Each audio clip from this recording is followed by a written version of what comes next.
Bonjour tout le monde, aujourd'hui je vous parle d'un projet créatif, comment faire des portraits proportionnés mais où vous lâchez votre fou et où vous pouvez apprendre à développer votre style. Avant de commencer, n'oubliez pas de souscrire à la chaîne en appuyant sur le bouton juste en dessous de la vidéo, activez aussi les notifications pour recevoir les prochaines vidéos qui sortent. Je commence par vous montrer une idée du projet final, juste pour que vous voyez vers où on s'en va. Ici, c'est un portrait qui est quand même proportionné et aussi réaliste dans les dimensions. Cependant, on utilise toutes sortes de médiums qui sont de nature non réaliste. Donc, on n'est pas du tout ici là, avec le crayon de plomb ou le graphite à essayer de faire des rendus, des dégradés pour montrer la lumière telle qu'elle est dans la réalité. Non, on essaie juste d'interpréter les formes à notre manière, d'amener de la couleur, d'amener de la texture pour faire quelque chose d'intéressant.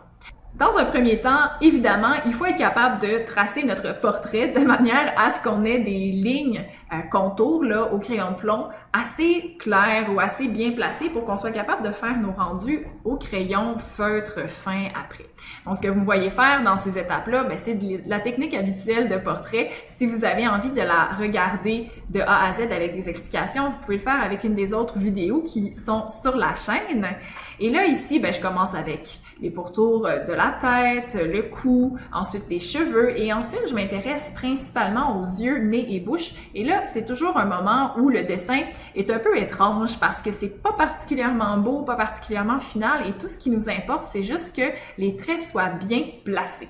Mais quand on a terminé de faire ça, eh bien, on est prêt à passer à l'étape suivante qui va être de faire un rendu ici avec les crayons Micron. J'aime tout particulièrement ces crayons-là qui sont des crayons feutres à l'encre et qui permettent de dessiner des contours, des lignes fines de différentes épaisseurs. J'en choisis quelques-uns pour mon portrait de manière à donner un petit peu de la variété dans mes traits. Et je vais commencer à tracer les pourtours du visage. Donc, c'est une étape qui demande quand même une certaine concentration parce qu'on veut faire des belles lignes. On peut pas dessiner en faisant des petits à-coups. Il faut vraiment faire un geste assuré, fluide pour être capable de faire les pourtours du visage et que ça paraisse bien. Évidemment, ça arrive qu'on fait des petites erreurs, j'en fais aussi, mais comme il y a beaucoup de lignes sur ces types de portraits-là, on finit par ne pas voir toutes les petites erreurs. Elles font partie là, organique là, du dessin. C'est la vie, hein? Il faut pas s'en vouloir. Une fois que j'ai terminé, après ça, de faire pas mal toutes mes lignes, j'efface un petit peu pour enlever le crayon de plomb et je rajoute une couche supplémentaire de détails. Vous remarquerez qu'au fur et à mesure que je travaille mon dessin, je m'assure toujours de changer de crayon ici et là parce que quand on a un dessin avec tout le temps le même type ou la même épaisseur de ligne, ça devient un peu dull, un petit peu plate. Alors, on essaie de varier. Quand j'ai terminé mon personnage, je me dis, OK, maintenant, je vais faire quelque chose d'éclaté, de nouveau. Je vais faire un background un peu abstrait. Alors, je me laisse aller en faisant des lignes ou des formes qui sont peut-être inspirées par le vitrail ou la mer. Ça va vraiment dépendre de mon inspiration. Un projet comme celui-là, en fait, je ne savais pas où je m'en allais. Je le fais au fur et à mesure. J'ai simplement des idées vagues et ça se construit une étape à la fois.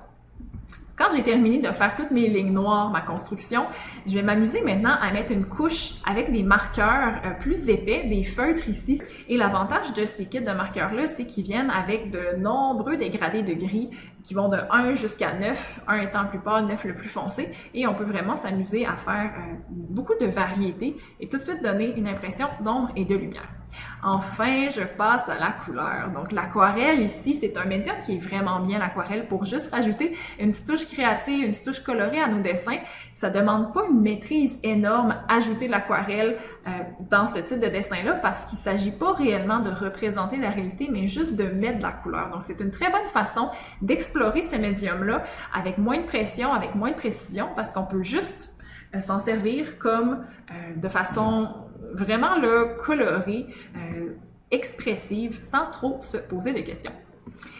L'aquarelle, c'est une étape qui peut prendre un certain temps. Il faut en mettre assez pour que ça soit coloré, mais pas exagéré non plus, parce que quand on sursature notre feuille et qu'on en met partout, ça devient juste uniforme. Alors, il faut porter attention à ça. Mon dessin est presque terminé et j'ai envie de rajouter une petite touche de finesse, une petite touche qui est peut-être plus ma signature artistique. Donc, c'est ici que je décide de sortir un de mes crayons fusains. Donc, je fais un peu des lignes noires qui sont brisées, j'ai presque l'air de dessiner comme un enfant. L'idée, c'est juste de briser là, la perfection des lignes et de rajouter quelque chose de plus organique à travers le tout. Quand je regarde mon dessin, je me dis maintenant qu'il manque peut-être un petit côté magique. Alors, je sors ma peinture dorée et je rajoute quelques éléments qui vont refléter. Et ça, c'est intéressant parce qu'après ça, mon dessin, quand je le regarde, il y a de la lumière qui va refléter selon l'angle avec lequel je regarde. Ça vient vraiment rajouter une touche supplémentaire. Il y a des gens qui ajoutent aussi de la feuille d'or à la place de la peinture dorée.